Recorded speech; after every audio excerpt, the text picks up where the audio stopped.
Most people think the Padma Bridge is an engineering story. It isn't. It's the story of what happened after one of the world's largest lenders walked away from a project many believed Bangladesh could never afford to finish. I've been tracking infrastructure projects across Asia for years. Most promise the same thing: growth, jobs, and development. But this one is different. Because 10 years ago, many people believed it would never be built. Funding collapsed. International support disappeared. Critics argued the project was simply too expensive for Bangladesh. Today, that same project is helping reshape trade, investment, and economic growth across an entire region.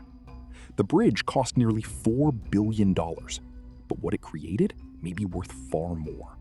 Before the Padma Bridge, southwestern Bangladesh faced a problem that slowed almost everything.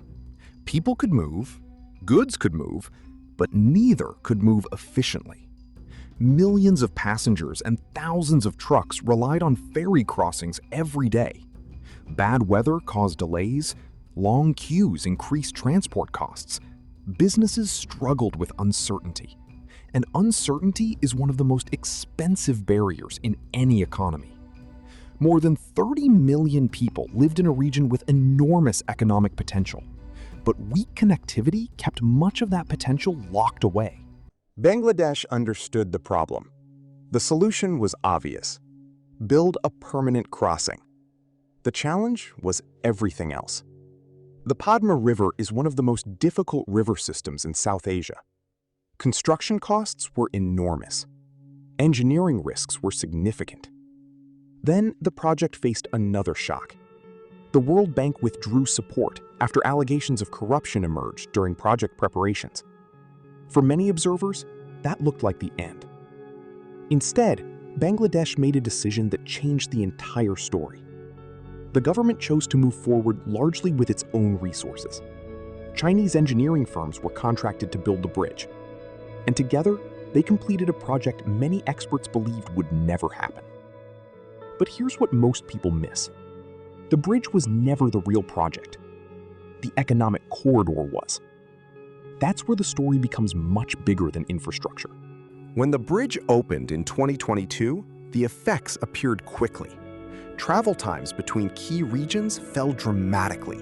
Logistics became more reliable. Freight moved faster.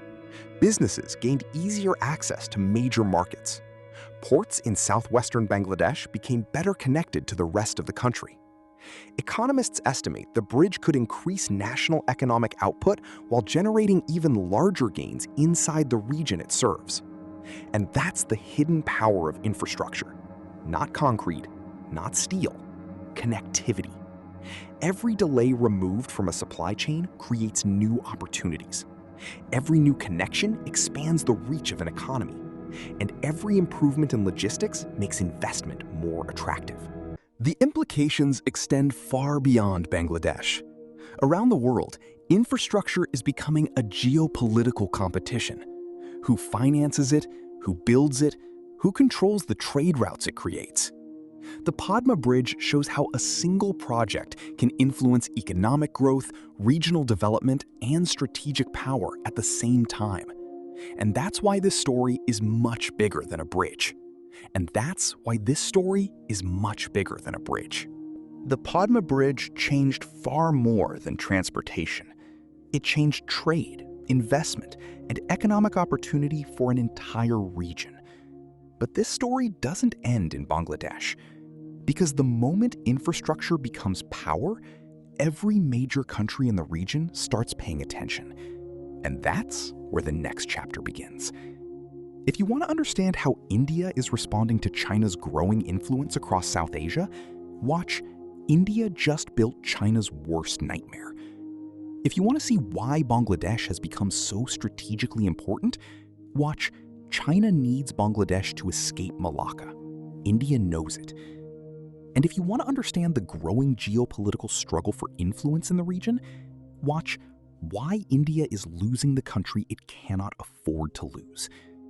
These stories are all connected. Choose your next video, and I'll see you there. This is Covert Economics.